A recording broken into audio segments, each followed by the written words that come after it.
Guys, picture this. In your neighborhood, a new tiny food spot opens up. It's run by this one obsessive chef, and they only sell one thing: authentic, spicy Szechuan noodles. Nothing else. It's pretty niche, and most people, understandably, who want pizza or burgers, usually go past it.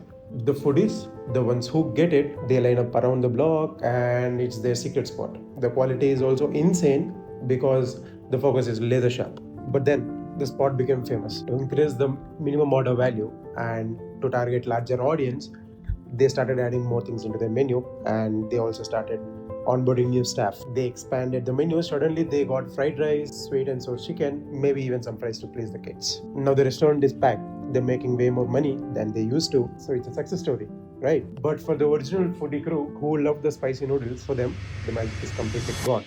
It's just another generic food stall for them now. Listen up, because this isn't about noodles. This is about a scam that's happening in the smartphone industry in the name of clean UI. We fell for it with Oneplus, we saw Essential die for it, and now we're seeing nothing. The company that promised us everything going down the exact same path. Okay, so here's the blueprint. A new company pops up, and their CEO is this one charismatic dude who feels like one of us and who understands what we enthusiasts, you and me included, we want in our mobile phone. Now, their pitch is simple. They say big guys don't care about you. They're going to give you ugly and bloated software. So here's where we come in. We give you clean and minimal software with good hardware, fair price, zero BS. It's all good. Remember Andy Rubin, the one who created Android? He started Essential, which is like an ultimate enthusiast dream. So what they bought a phone with titanium body, clean UI, modular accessories. What happened to Essential now? Essential is essentially dead, bankrupt, sold maybe approximately around 150,000 units in the first 6 months, which is just crumbs in the industry compared to what competitors like Samsung sell. They didn't die because they didn't made a good product. They died because they stayed too niche and market just crushed them down. Then there was our golden child, OnePlus. Bro, OnePlus One was legendary. Their whole USP is just bringing the flagship specs half the price compared to the competitors, and with good software imaginable at that point, which is Cyanogen mod, which is then evolved into Oxygen OS. Right? I want you to keep this fact in the mind. An enthusiast brand won't stay as an enthusiast brand for a long term. What happened to OnePlus now? OnePlus is settled hard. Their Oxygen OS is just color OS with a different hat on. Their prices are up there with Samsung, although not to the ultra level, but they need to sell to a regular audience, not to people like you and me who are very loud on Reddit and X. Which brings us to the new cool kid in the town. Nothing. When Kalpe left OnePlus for nothing, the hype was unreal. Now this guy sold us the same dream again. He said tech is boring, so easier to make it fun again with bold design, clean UI, best user experience possible. And for a minute, it felt awesome. Nothing OS is sleek, it's fast, it's minimal.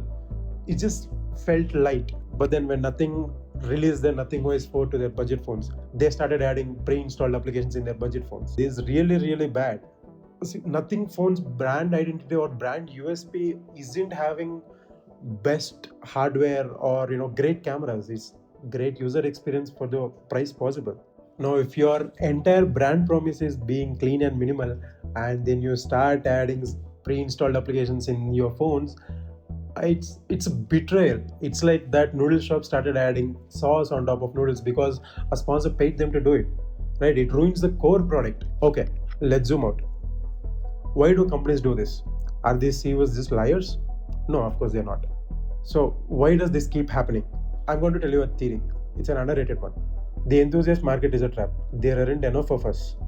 We don't buy enough phones from these companies to fuel their billion-dollar R&D department. To grow, these companies has to focus on regular audience. Your mom, your uncle, who is going to buy a phone because a store guy recommended it. Right?